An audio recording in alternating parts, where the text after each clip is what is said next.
Hello everyone, welcome back to Suchi story. নতুন একটি ব্লগে সবাইকে স্বাগত। আজ চলে এসেছি কলকাতার দ্য আরবিআই মিউজিয়ামে, যেটা রিজার্ভ ব্যাঙ্ক অফ ইন্ডিয়ার তরফ থেকে তৈরি করা হয়েছে। এখানে এই মিউজিয়ামে আমাদের দেশের ইকোনমি ও কারেন্সি ইতিহাসকে দারুণ ইন্টারেস্টিংভাবে প্রেজেন্ট করা হয়েছে। তো চলুন ভিতরে ঢুকে দেখে নিই এই আরবিআই মিউজিয়াম। এই আরবিআই মিউজিয়াম হচ্ছে কলকাতার বিবিডি বাগ চত্বরে অবস্থিত।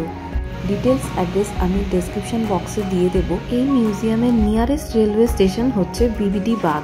কলকাতায় 2019 সালে এই আরবিআই মিউজিয়ামটি তৈরি হয়।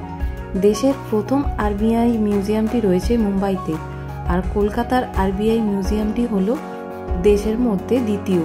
এই আরবিআই মিউজিয়াম সপ্তাহে মঙ্গলবার থেকে রবিবার সকাল 10টা থেকে বিকাল 5টা পর্যন্ত খোলা থাকে, আর সোমবার দিন বন্ধ থাকে।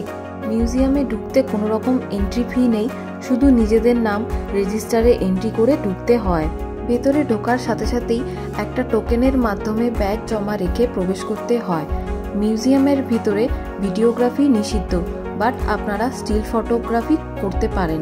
মিউজিয়ামটিতে রয়েছে দুটি ফ্লোর। নিচের গ্রাউন্ড ফ্লোরে ঢুকতেই মিডিলে রয়েছে এরকম একটা স্ট্রাকচার, যা আমাদের পুরনো মুদ্রা থেকে শুরু করে ব্যাংকনোট, কারেন্সি ডিজিটাইজেশন, ইউপিআই ক্যাটাগরিতে রূপান্তরিত হবার কাহিনী বর্ণনা করে। এই ফ্লোরে রয়েছে 3টে section: history of money, story of gold ও জার্নি অফ আরবিআই। এখানে প্রথমেই আমরা এখন দেখছি মুদ্রার ইতিহাস, কেমনভাবে মুদ্রার বিবর্তন হয়েছে, কোন সমাজে কি কি ইউজ করা হতো আদান প্রদান লেনদেনের কাজে। এখানে প্রচুর টাইপের প্রাচীনকালের নানান ধরনের মুদ্রা দেখতে পারলাম। তার সাথে দেখলাম নানান দেশের নানান সব পুরনো, সব প্রাচীন সব নোট।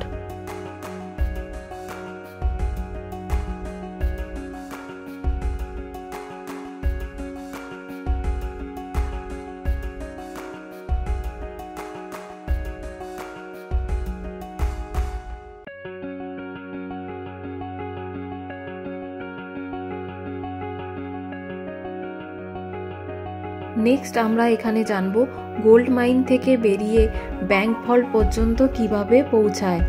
এছাড়াও কোন দেশে কত পরিমাণ গোল্ড মজুদ আছে সেটাও আমরা জানতে পারি এখানে ডিজিটাল বোর্ডের মাধ্যমে। এইগুলো হলো সব গোল্ড ভল্টের এক এক ধরনের সব লক অ্যান্ড কি। এখানে রয়েছে 12.5 কেজি ওয়েটের একটা গোল্ড বার, আর যেটা খুবই ভারী ছিল, আর সেটাকে এক হাতে তুলতে হবে, আর আমি একদমই সেটাকে তুলে উঠতে পারিনি, কারণ একটা গোল্ড বার 5 কেজি ওজনের লোহার তুলনায় আরও 2.5 গুণ ভারী হয়। আর এগুলো হলো কিছু পুরনো দিনের গোল্ড কয়েন। এখানে একজন মানুষের ওয়েট হিসাবে কতগুলি গোল্ড বার হতে পারে সেগুলো এখানে আমরা চেক করতে পারবো। এরপর আছে আরবিআই এর ইতিহাস, কবে আরবিআই কিভাবে সৃষ্টি হয়েছিল, বিভিন্ন রকম দলিল সম্পর্কে আমরা এখানে জানতে পারি বিভিন্ন রকম ডিজিটাল বোর্ডের মাধ্যমে। এছাড়া এই গ্রাউন্ড ফ্লোরে রয়েছে কয়েন ও গোল্ড মাপার জন্য নানান ধরনের দাঁড়িপাল্লা ও নানান ধরনের যন্ত্রাংশ, আর বন্ড তৈরি করার নানান ধরনের যন্ত্রাংশ।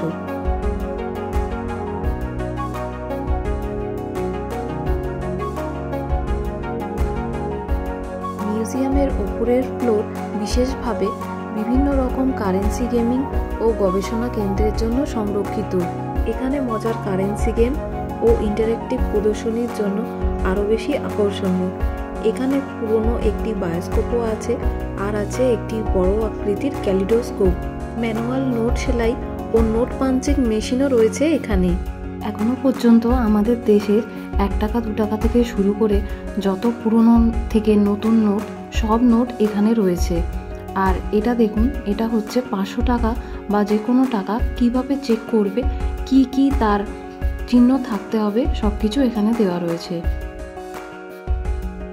আমাদের দেশে মোট 4টি জায়গায় কয়েন তৈরির টাকশাল আছে: হায়দ্রাবাদ, মুম্বাই, নয়ডা আর কলকাতা।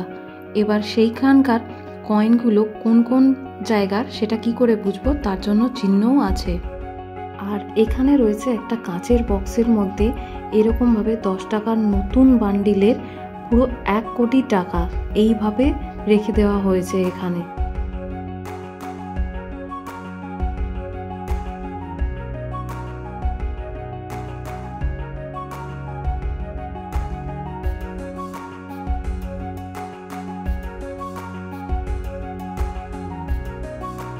এখানে ডিজিটাল টাচস্ক্রিন বোর্ডের সাহায্যে আমরা নিজেদের নাম ও ছবি দিয়ে এখানে আমরা নিজেদের নামের নোটও বানাতে পারবো।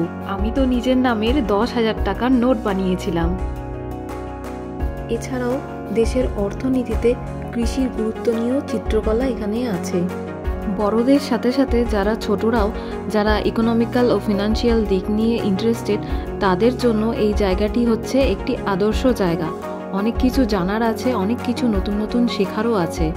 তো এই হচ্ছে কলকাতার দ্য আরবিআই মিউজিয়াম। একবেলায় কলকাতা ভ্রমণের একটি আদর্শ জায়গা হয়ে উঠতে পারে এই আরবিআই মিউজিয়াম। তো সবার এই ব্লগ কেমন লাগলো অতি অবশ্যই কমেন্ট করে জানিও।